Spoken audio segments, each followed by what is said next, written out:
இப்பதான்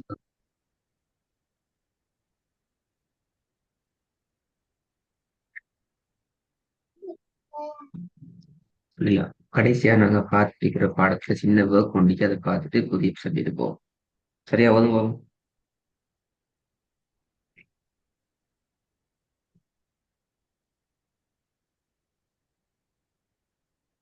சார் இன்னும் வந்துடல sir.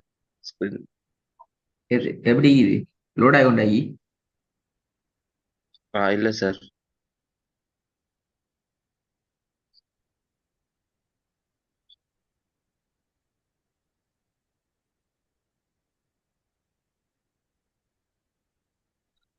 أعوذ بال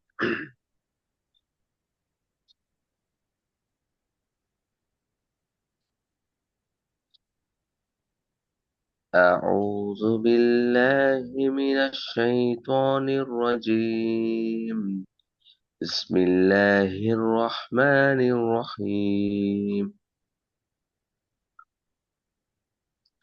وأغطش ليلها وأخرج وأل ساوند خليها أربعة.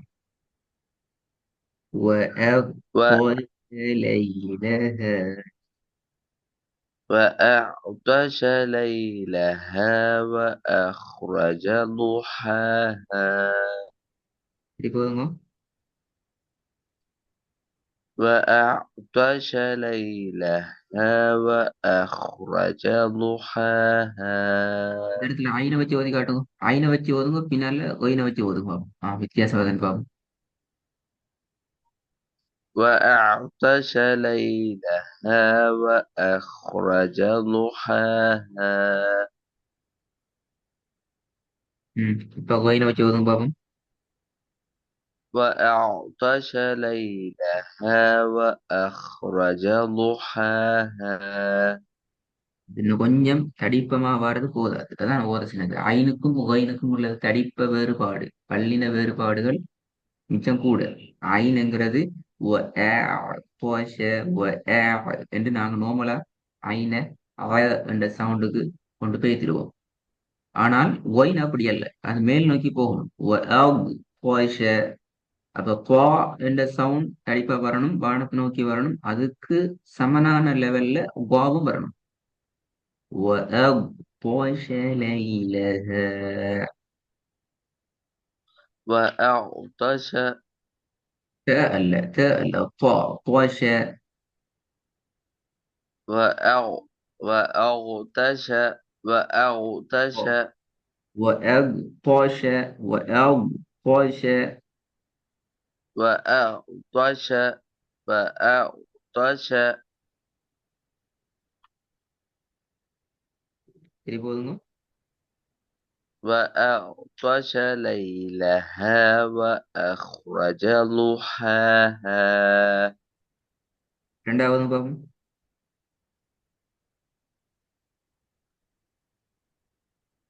وما يغ وما يغني وما عنه إلى وما إلا وما.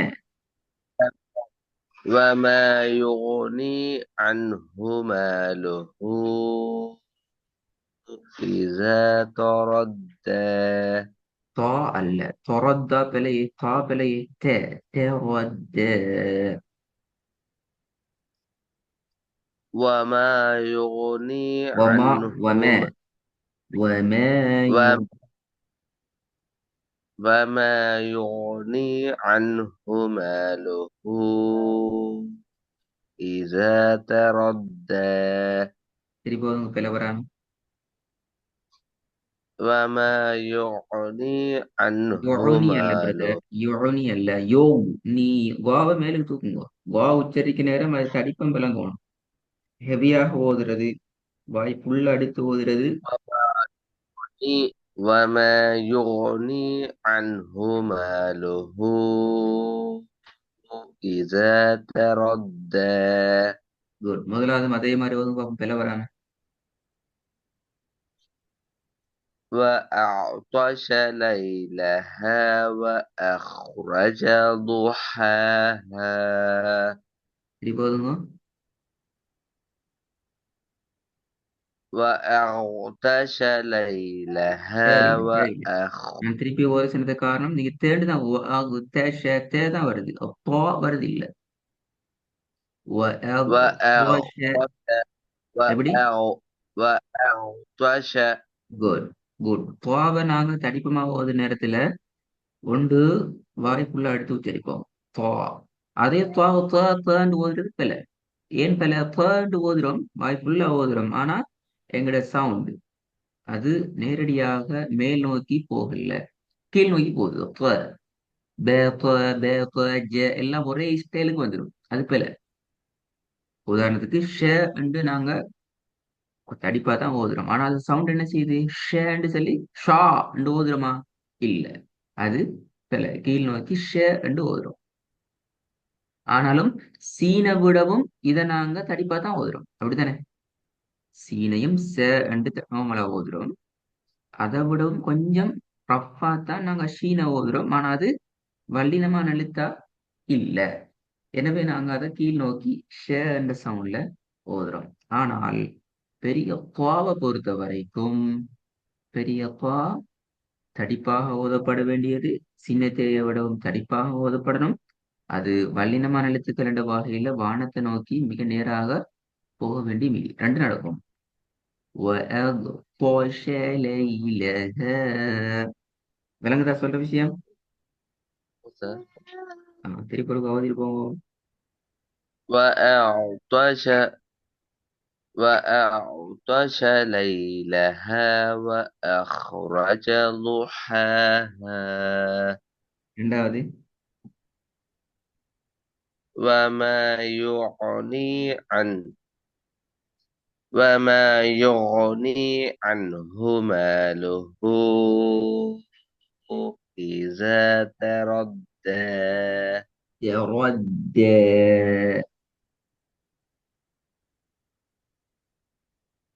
وما يغني عنه ماله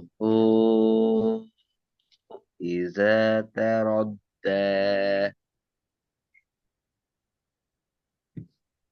hi. நாங்க செகண்ட் லெவல்ல போன கிளாஸ் இதை பத்தி பார்த்தோமா பார்க்கலையே? லைட்டா சொன்னீங்க சார் விஷயங்கள. ஸ்டார்டிங் உள்ள விஷயங்களை உங்களோட பேசிக்கிறேன் அப்படிதானே? ஓ அப்புறம் அன்றைக்கு அதில் ஆரம்ப பகுதியை டைம் தான் பிரச்சனை. முதல் பகுதியை கொஞ்சம் பார்ப்போம். ராட பகுதியை பொறுத்த வரைக்கும் ராட முக்கியமான 4 பகுதி இருக்கிறதா பேசினோம். கடைசியா பேசிட்டோம் இது வரைக்கும். ராட உதாரணங்கள் அல்லது ராவினுடைய பிராக்டிஸ் பாட்டை நாங்க 4 வகைப்படுத்திக்கிறோம். அதுல முதலாவது பகுதியை ஃபதஹத்துன் அல்லது ஃபதஹ் மத்தோடு தொடர்பான பகுதி. அதை கொஞ்சம் டீப்பா கொஞ்சம் வந்து பார்ப்போம்ல.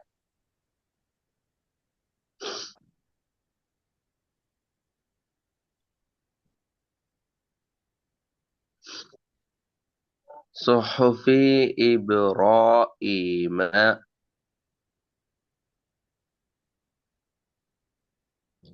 صحف إبراهيم சுஹுஃபி சுஹுஃபி அந்த ஃபாவை நீட்ட இல்லாது. சுஹுஃபி நீட்டுறது பில. صحف إبراهيم وموسى திருப்பி வருங்க. صحف إبراهيم இபிர وموسى இபிரன்னு வரையலாது. இபுரா. صحف إبراهيم وموسى குட் குட். கொஞ்சம் ராகம் எடுத்து ஓதணும். குட். நல்ல ரெண்டாவது பார்ப்போம்.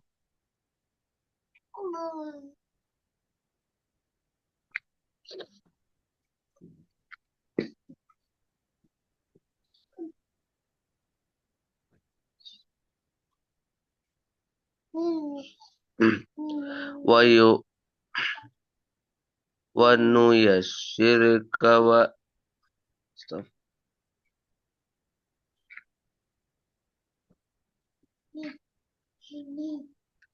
ونيسرك لليسرى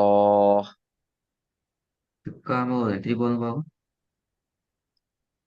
وي وين وي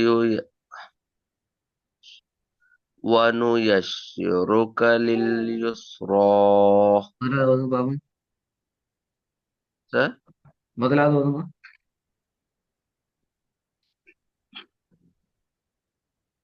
صُحُفِ إِبْرَاهِيمَ وَمُوسَى. சுஹ்ஃபி பிழை. சரியா சரியா ஓதுங்க. எப்படி வரணும்? சுஹ்ஃபி. صُحْفِ சுஹ்ஃபி என்ற ஹாக்கு மேல சுக்குனி வைக்கணும். சுஹ்ஃபி. صُحُفِ ஆ குட். صُحُفِ சுஹ்ஃபி. صُحُفِ إِبْرَاهِيمَ وَمُوسَى. ம். இதை நீங்க ஒரு வேலை செய்யணும். உங்களுக்கு கிளாஸ் நடக்காத நாட்கள்ல உங்களுக்கு பரிச்சயம் இல்லாத வசனங்கள் 5 வசனங்கள் நீங்க கட்டாயம் பிராக்டிஸ் பண்ணி அனுப்பத்தான் வேணும். அதுக்கு முன்னாடி அந்த வேர்க் தந்தீங்க போலனா நம்ம செஞ்சு படல. ஓ, ஆனா இதுக்கு பின்னால நீ கட்டாயம் அந்த வேர்க்கை செய்யணும். உங்களோட சின்ன சின்ன தடுமாற்றங்கள் அப்பதான் நாங்க எங்களுக்கு அதை ஃபுல்லா ரீகவர் பண்ணிடுறோம். சில விஷயங்கள் அடிக்கடி வருது, அதை அப்படி ஃபுல்லா ரீகவர் பண்ணி எடுக்கணும். இல்லாமல் ஆக்கியே ஃபுல்லா செஞ்சிருக்கணும். உங்களுக்கு பரிச்சயம் இல்லாத வசனங்கள் கிளாஸ் இடம்பெறாத நாட்கள் இப்ப நாளைக்கு பெரும்பாலும் வகுப்பு இருக்கும். ஏன்னா இன்றைக்கு நிற்கும் நாளைக்கு நிற்கும். அப்போ நாளண்டைக்கு பாடத்துக்கு நீங்க அந்த வேலை செய்யணும். கட்டாயம் செய்யணும். அப்ப டெய்லி நீங்க 5 வசனங்களை பிராக்டிஸ் பண்ணி அனுப்புற நேரம் அந்த 2 வசனம் போத போகல ரிப்பீட் ஆகுறீங்களே பல முறை கஷ்டப்பட்டு ரிப்பீட் பண்ணி கடைசி கொண்டு சேர்க்கிறீங்க. நான் ஓய் தரல, அது வேற விஷயம். நீங்க தான் கொண்டு கடைசியா சரியா ஓதி முடிக்கிறீங்க. அது உண்மையில ஒரு பெரிய ஒரு விஷயம் ஒன்றுதான். நீங்களாகவே ட்ரை பண்ணி முடிச்சு வைக்கிறது. ஆனா அது அதுக்கு முன்னால வர அந்த ரிப்பீட்டேஷனை இல்லாமல் ஆக்கணுங்கிறது முக்கியமான விஷயம். அது எப்ப இல்லாமல் ஆகும் என்றால் நான் சொல்ற இந்த ஒர்க்கை நீங்க டெய்லி ப்ராக்டிஸ் பண்ணணும் கட்டாயம். நீங்க ஃபேமிலி அனுப்புவோம். உங்களுக்கு எப்படி நாங்கள் அதை திருத்தி ரிப்ளை பண்ணி தருவோம். உங்களுக்கு விரும்பிய வசனங்கள் அனுப்பலாம். ஆனால் ஒரு கண்டிஷன், கிளாஸ்ல ஓதின வசனங்களாகவோ நீங்க அடிக்கடி ஓதி பழகின வசனங்களாகவோ அந்த வசனங்கள் இருக்கப்படாது. புதிய புதிய வசனங்கள் இன்றைக்கு அனுப்பின 5 வசனங்கள் நாளைக்கு திருப்பி அதை அனுப்ப இயலாது. வேற ஒன்று தான் அனுப்பணும். இல்ல 6666 வசனங்களுக்கு தானே. அப்ப விரும்பி வசனங்கள் நீ தேடலாம், பிரச்சனை இல்லை. இந்த போக்க நான் கொஞ்சம் தொடர்ந்து ஃபாலோ பண்ணுவோம். சரியா? அப்ப உங்களுக்கு அந்த இடையில ஸ்ட்ரகிள் ஆகுற நீ கஷ்டப்படுற விஷயங்களை டோட்டலா இல்லாம ஆக்கிடும் இன்ஷா அல்லாஹ். இந்த ஒர்க்கை நல்லா ப்ராக்டிஸ் பண்ணி ப்ரிப்பேர் ஆகி கொண்டு வாங்க. நாளைக்கு நீ அனுப்ப தேவையில்லை. நாளைக்கு கிளாஸ் இது, நாளைக்கு கிளாஸ்ல இதை கண்டினியூ பண்ணுவோம். செகண்ட் லெவல் தான் நாளை பாடம் கண்டினியூ ஆகுமா. ஃபர்ஸ்ட் லெவல் பாடங்கள் வராது. அதுல அர்த்தம் என்றால் உங்களுக்கு அலிப்லேருந்து யா வரைக்கும் எல்லா எழுத்துக்களும் உரிய முறையில உச்சரிக்க தெரியும், ஓதுறதுக்கு தெரியும். இது பின்னால உங்களோட கையில தான் நிக்குது. அது சரியான முறையில அப்படி தொடர்ந்து கண்டினியூ வச்சுக்கொள்றதுக்கு உங்களோட கையில தான் நிக்குது. அதுதான் அந்த 5 வசனங்களின் தாக்கத்தை தாரும். நீங்க 50 வசனங்கள் அனுப்பினாலும் நாங்க திருத்துவோம், பிரச்சனை இல்லை. ஆக குறைஞ்சது மினிமம் 5 வாய்ஸ் ரெக்கார்ட்ல 5 வசனங்களை சரி எங்களுக்கு நீங்க அனுப்பி வைங்க. ஒவ்வொரு வசனத்தையும் ஒவ்வொரு வாய்ஸ் ரெக்கார்ட்ல அனுப்பணுமா, அப்பதான் நீங்கள் திருத்தலாம். சரியா? ரொம்ப முக்கியம். சரி சார். ரொம்ப ரொம்ப முக்கியம் ஒவ்வொரு வசனங்களையும் ஒவ்வொரு வாய்ஸ் ரெக்கார்ட்ல அனுப்புறது. பாப்போம் இன்ஷா அல்லாஹ். நாளைக்கு நீங்க அனுப்ப தேவையில்லை. இப்ப இன்னைக்கு கிளாஸ் நடந்தா நிக்குது. நாளைக்கு நீங்க ரெடி ஆயிட்டு வாங்க. நாளண்டைக்கு பாடம் இல்லாத சந்தர்ப்பத்துல கட்டாயம் நீங்க டார்கெட் பண்ணி அனுப்புங்களா. சரி, அஸ்ஸலாமு அலைக்கும். Okay sir.